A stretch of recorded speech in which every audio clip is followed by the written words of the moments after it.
Accept this proclamation along with the physical award that we will be delivering, and truly know that it is our honor to collaborate with you in this way. Thank you. Thank you.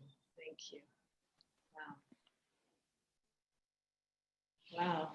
Thank you very much for that incredible testament to UNIFA's work, Dr. Myers, and to the students of the Haiti Solidarity Group.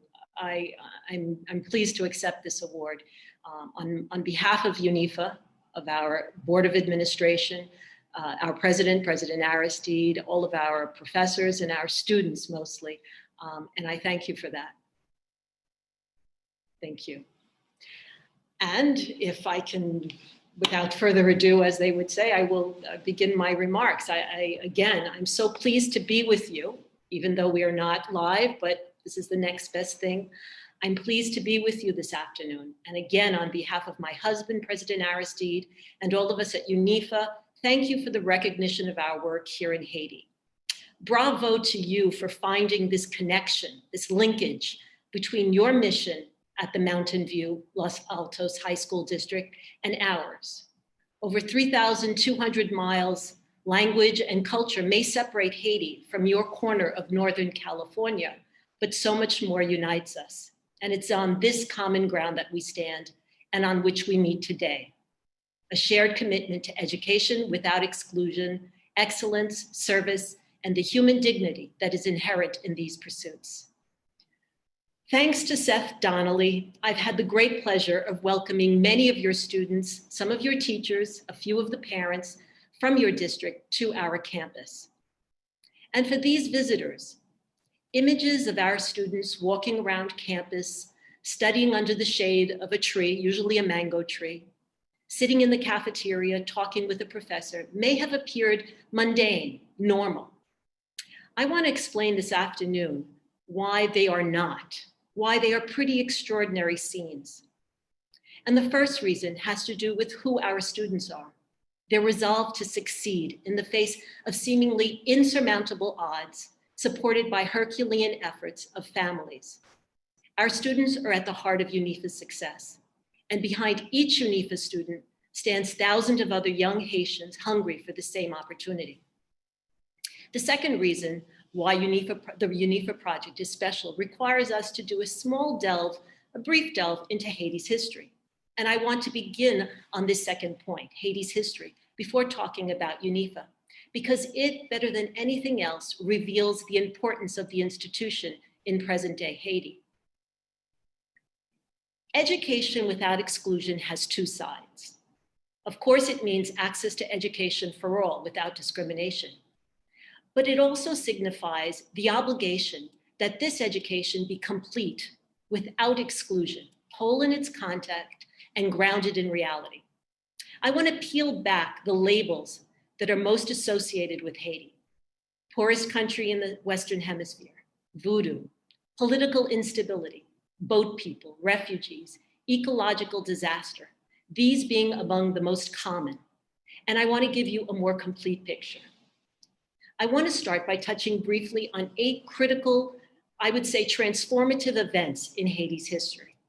Our slave routes, the radical and unique revolution that ended slavery and created the world's first Black republic, the so-called debt of independence that Haiti was forced to pay 21 years after a hard-fought war of independence, the crippling legacy of this debt, the US occupation of Haiti that ran from 1915 to 1934, the 29-year Duvalier dictatorship, Haiti's first democratic elections, and 2 coups d'etats that followed.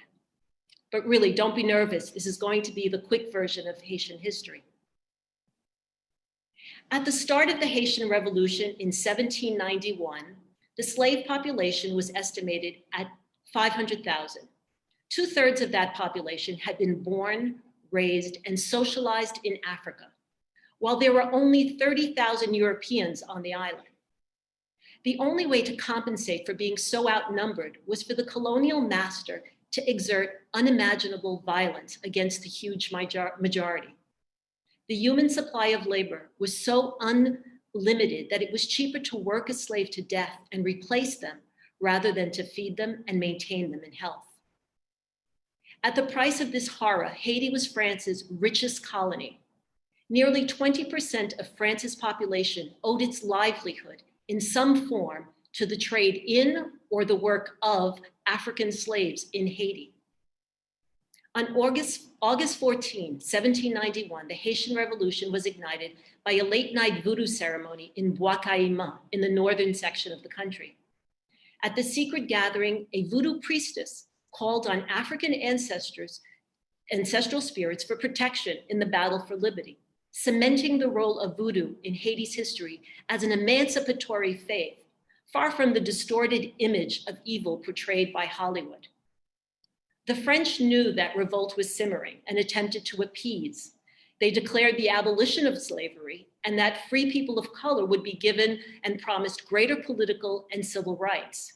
It was a strategy to stop the growing alliance between African-born slaves and free people of color, but it was too late. 2 weeks after the gathering at Bois Caïman, the rebels set plantations on fire, poisoned drinking wells, and so started the revolution. Toussaint Louverture, a former slave, emerged as a brilliant leader, diplomat, and strategist. He was able to unite the African slaves, the Creoles, who were the slaves who were born in Haiti, and the free people of color. From 1791 to 1801, Toussaint played the Spanish and English, who also had their eyes on this lucrative colony, against the French, switching alliances to whichever side promised to be an ally in his fight for freedom of the slaves. The French were forced to compromise. In 1801, Haiti took its first step towards liberty. Toussaint was named Governor General of the island. His first official act was a constitution in which he unilaterally abolished slavery forever, in what was still technically a French colony. Napoleon recognized the threat that Toussaint posed to French sovereignty over its richest colony. 5 months after the passage of the Constitution, Toussaint was kidnapped, exiled, and he would die less than a year later. Toussaint's kidnapping signaled entry into the second phase of the Haitian Revolution under the fearless leadership of General Jean-Jacques Dessalines. The French plan was simple: kill all Blacks over the age of 12 and restore the old order, full-blown slavery. But Haitians refused to disarm.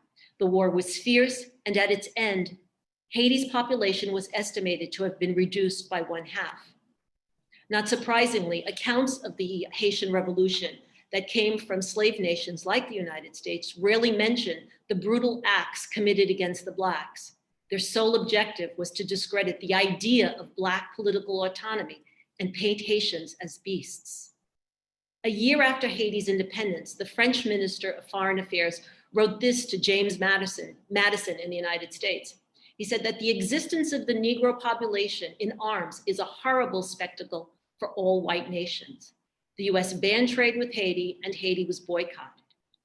A French campaign to reimpose domination over Haiti culminated in 1825. French warships armed with over 500 cannons docked at Haiti's port. On board, an emissary carrying a royal ordinance that conditioned French recognition of Haiti's independence, which had already occurred in 1804, on 2 demands. First, that Haiti pay France an indemnity of 150 million gold francs. And second, that Haiti grant French trading ships 50% tariff reductions. The conditions were non-negotiable. If the Haitian government resisted, it would be treated as an enemy state. The flotilla of warships was prepared to enforce a blockade on the country's ports. Haiti's then president, Jean-Pierre Boyer, believed that he had no choice but to accept, even when 150 million francs was the equivalent of 10 years of revenues for Haiti. To make the first payment, Haiti was forced to take a crippling 30 million franc loan from a French bank. The brunt of the payment fell on Haiti's rural peasantry. Heavy taxes were imposed on the country's agricultural produce, notably coffee, sugar, indigo, and precious wood, which were its most valuable exports. A repressive rural code was enacted to maximize productivity and control the lives of peasants. There was simply no money left for much of anything else, especially in the impoverished rural side.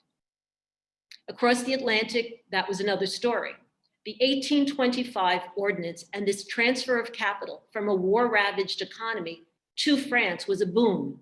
It's no accident that the rebuilding and modernization of Paris coincided with the influx of money from Haiti. Great difficulties in paying this so-called debt of independence was the backdrop of Haitian politics through the end of the 19th century and into the 20th century. Haitian anthropologist Jean Price Mars speaks of a nation burdened with debt and trapped in financial obligations that could never be satisfied. 80% of government revenues went to debt payment. Governments rose and fell on their ability and their commitment to pay French banks, fostering instability and corruption.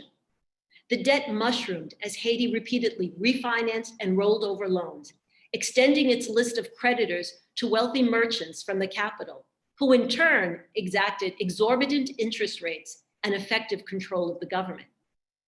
The fault line between the tiny economic elite of European descent and the vast majority of Haitians of African descent hardened. And until today, it persists, giving Haiti South Africa's version of apartheid.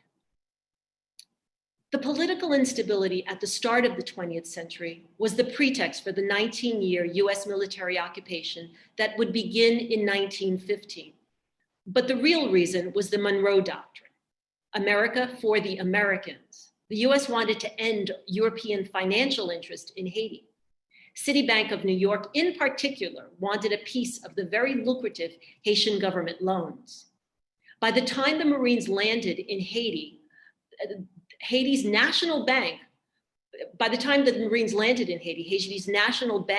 was 100% American owned and benefited from the protection of these Marines and also of a new army that the Marines helped to create. The bank stayed, now we're talking about Haiti's national bank, it stayed under American control a full 13 years after the occupation, enough time to make sure that Haiti paid the last installment of the original indemnity of 1828. My father, who was born in 1929, can still sing a jingle that he and his classmates were taught as young students as they threw coins into a basket to contribute to the payment of the so-called debt of independence. So it's not that far long ago. Haiti entered the second half of the 20th century with a rural sector impoverished by heavy taxes, little to no government services like education and healthcare, and the color/class divide fully entrenched. People of the rural countryside were referred to as moun en dehors, which literally means people from the outside. Their birth certificates, including that of my husband's, who was born in 1953 in the South, was stamped with the word peasants.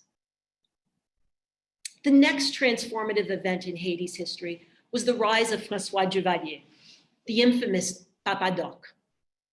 He ascended to the presidency in 1957, and he established the notorious Tonton Macoutes, an armed corps of paramilitaries who were directly accountable for him. Giovanni was responsible for 30 to 50,000 assassinations and executions during his 14-year reign of terror. Near the end of his term, he amended the Constitution twice. First, to appoint himself president for life, then to name his 19-year-old son, Jean-Claude, his successor to the life presidency. All this with no effective opposition from Haiti's strongest ally, the United States. But in the 1980s, something else was happening. There was a dynamic democratic movement taking root in Haiti. The period was marked by active participation of members of the church agitating for social and political change. Popular organizations, youth groups engaged in literacy, adult education programs, Creole language radio stations began to inform and disseminate ideas reflecting on a new society. There was a young Catholic priest named Jean-Bertrand Aristide who was a leading liberation theologian and a spokesman for this movement. Indeed, in 1986, Giovanni was forced to flee the country.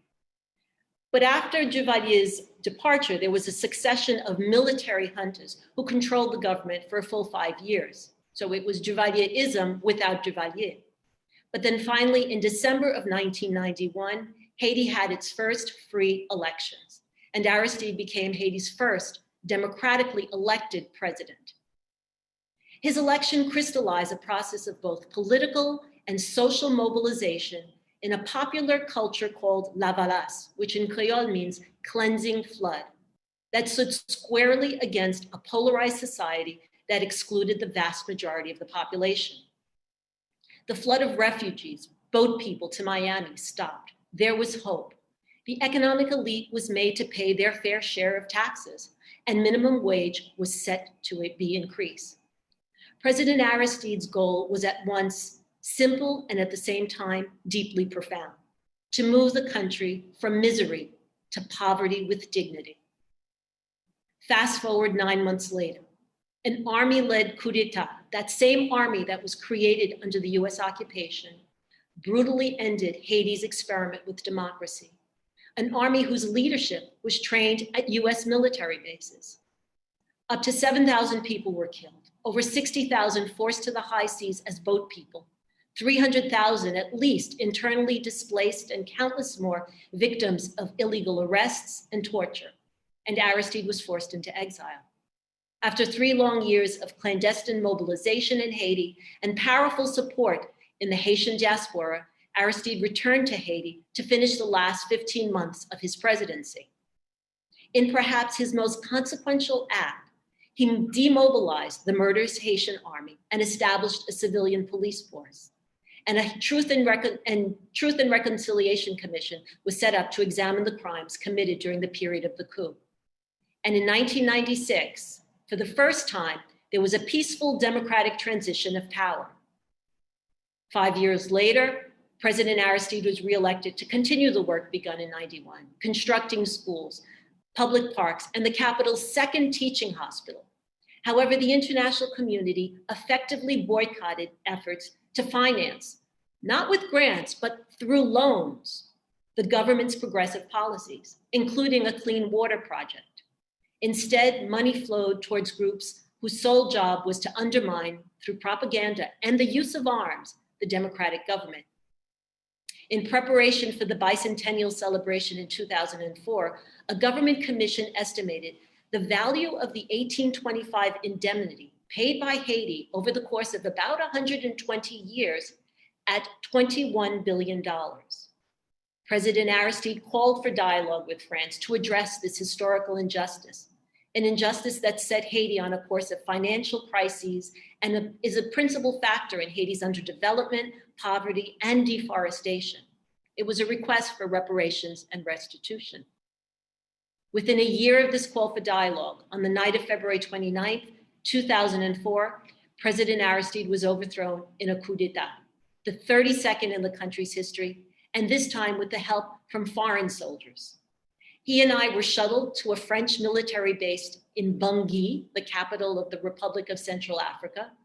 That was followed by a 7-year exile with our 2 daughters, first in Jamaica, then in South Africa. One of the first acts of the de facto prime minister installed after the coup was to travel to France and declare that there was no legal basis for a demand for reparations from France. So slavery, the Haitian Revolution, international interference, the forced payment of the crippling so-called debt of independence to former slave owners, a historic divide between urban and rural, rich and poor, Black and white. These are not closed chapters of a long history, nor events locked by time. They are touchstones for a collective Haitian identity that persists still today. And it is against this backdrop that we should look at UNIFA. UNIFA was founded in 2001 during President Aristide's second term. At the time, the country had a robust medical training program with Cuba to help compensate for the insufficient number of doctors and healthcare professionals in the country. The state and the 2 private medical schools that existed were just not enough. Under the cooperation with Cuba, each year up to 50 Haitian university students could enroll in Cuban medical schools. And in the 15-year plus history of this program, over 700 doctors, were trained. We took it a step further by creating UNIFA, opening first the medical school with a teaching staff composed of professors from Cuba and from Haiti. We had 3 goals, which are the 3 goals that continue to guide us. Prepare doctors to also care for the poorest of the poor with a more humanistic approach. Increase the number of doctors practicing in rural areas. Break down the long tradition of exclusion of the poor majority in Haiti from access to higher education. By the fall of 2003, there were approximately 240 students enrolled in UNIFA's medical school. But within days of the February 2004 coup, the international force that had deployed to Haiti expelled the students from UNIFA and seized the campus. UNIFA was transformed from university to military installation. When our family was able to return to Haiti in March 2011, we set out to immediately reopen UNIFA. The campus had been badly damaged by the occupying international force, and in addition, after the devastating earthquake of 2001, there were a lot of people who had sought refuge in our buildings. But with support from groups like the Haiti Action Committee based in Northern California, we were able to reopen in October 2011 with 246 students in the medical school. Haiti is not a public university. It is a private university. We do not receive a subsidy from the government. Therefore, we are forced to charge tuition. However, since 2011, we have kept our fees lower than all the fees of comparable universities, and we offer scholarships where we can in order to keep UNIFA accessible to as many Haitians as possible. We have the largest university campus in the country, and later on you'll see some images. We're situated about 4 miles from the airport in a municipality that experienced a surge in its population following the earthquake. The academic buildings sit on about 33 acres. There's a sports field and a residential campus that is progressively growing to accommodate more students and professors. Right now, we have at least 100 residents that are living on the campus.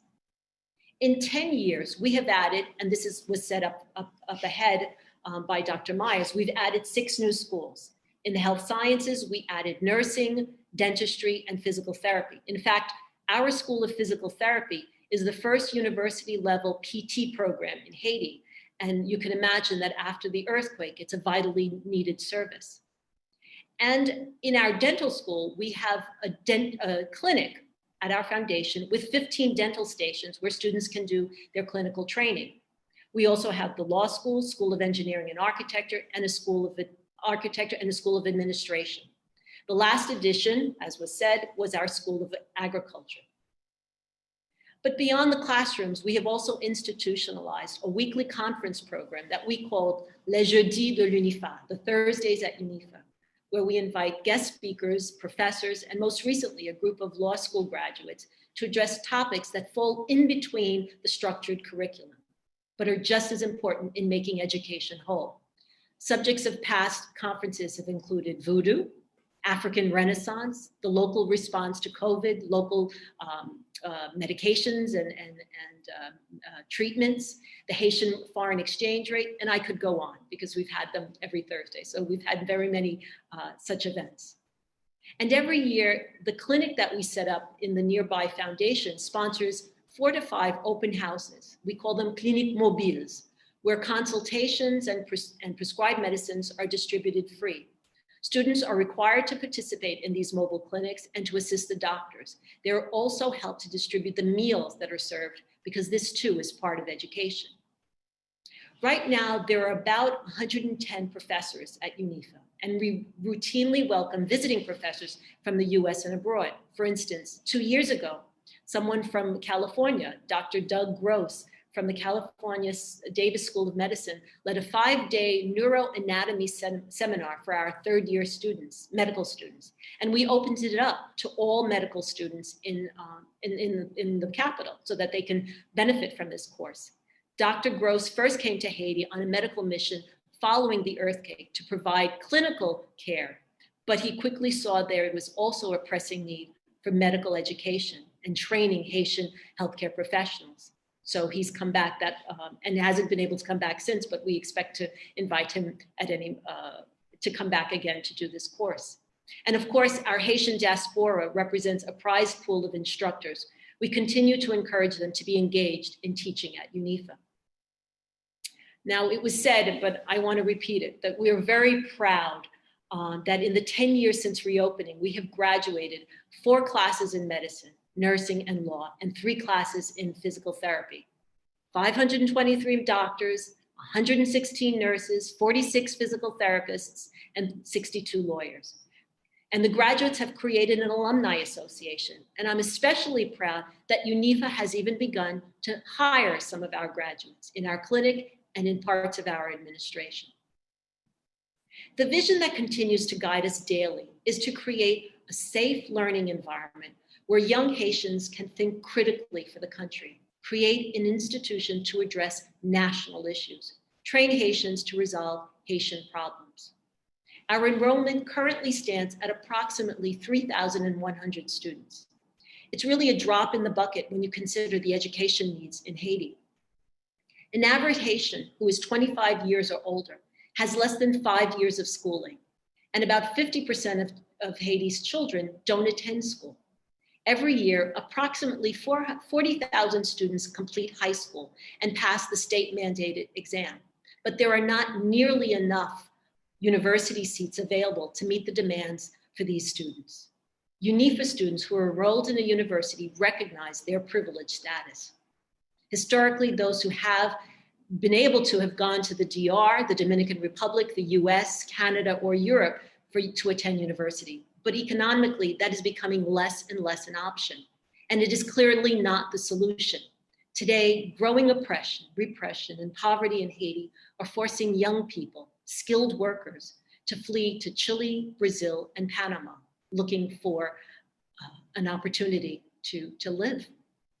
The dream of a visa cannot fuel the future of the country.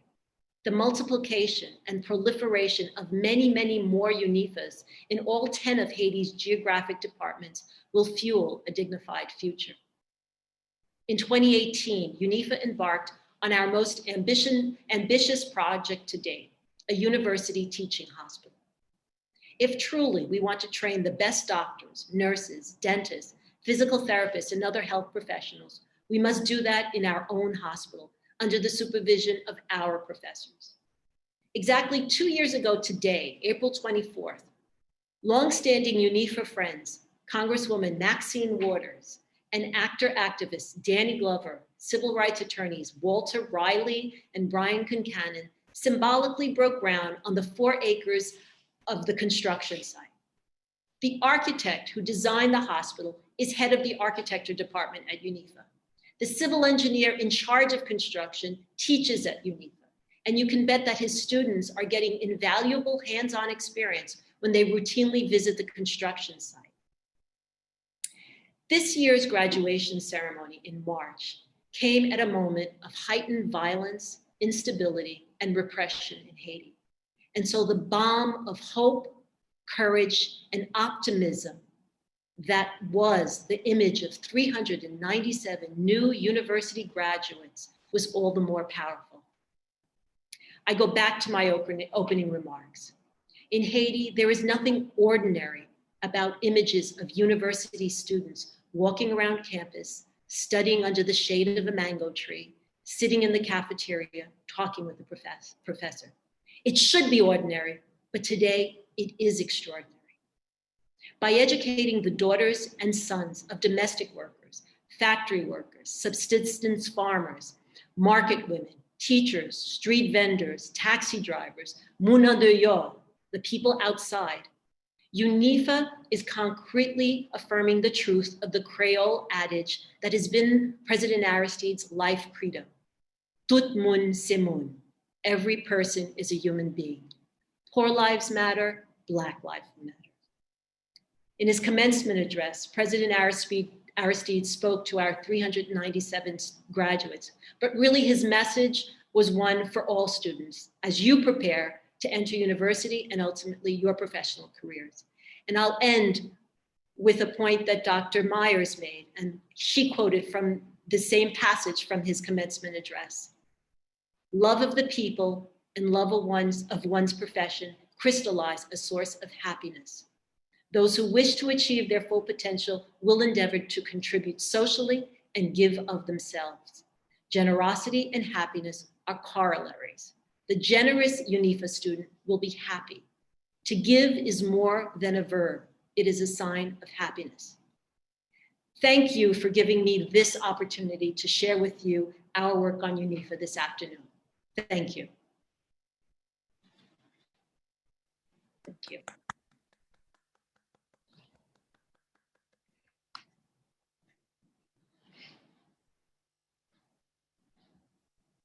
Thank you so much, Mrs. Aristide. I would like to share with the audience some of the pictures that you have so they can see unifa. And as I play them, you could just explain a little bit what the audience is seeing, and then we'll turn it back on. Yeah, and then we'll turn it over to Deborah. Okay. Okay. So these are images, and the first ones that'll come up are images of our campus. And this is the entrance to our auditorium. And up on the blue sign in Creole is written, Sin pas sauvé diintin, diintin ab sauvé quitin. And it means, in English, it translates to, if we do not save our dignity will leave us. And again, just an image of students walking on campus. Yeah, some more students on campus. This is an earlier picture from a few months ago. We are really have gotten quite further than this, but this was the construction process. They were pouring the concrete, I think, on the second level in this image, but it gives a nice panoramic view of the area. Same here. Actually, it's the third level because we're on 3 levels, the hospital. So this was a couple of months ago, but a very nice picture, I thought. And there they are. There's Auntie Maxine and Danny Glover right there, and the architect who designed the building, kind of breaking ground on the construction. And this is one of the speakers from one of our Thursdays at unifa. She's a dentist in the capital, and she was talking to the students about dentistry. Just a scene from the audience. Our auditorium, and Seth, you've been there, our auditorium holds about 900 to 950 people. So this was from 2 years ago when Dr. Nazon spoke. And this is a scene from one of the mobile clinics. And that mass person actually is the dean of our medical school, Dr. Benoit. And this is our new dental clinic. So these are some of the chairs that were just installed at our dental clinic. And so these are students who are doing their clinical training right there on the premises. Yeah, again, for those of you who like the dentist, that'll be a nice, comforting scene.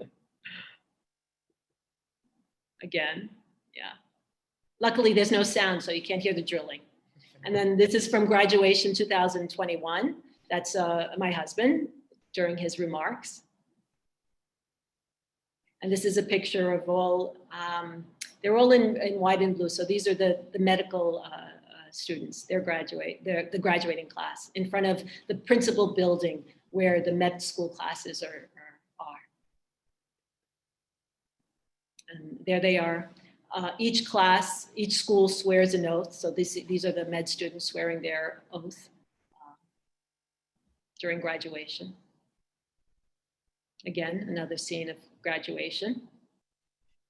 And then this is just an aerial view of, I think this is the nursing school and the School of Law, that section of the campus. And I think that's it. Thank you so much, Mrs. Aristide, for such an inspiring and educational speech and for all of your work over many, many years.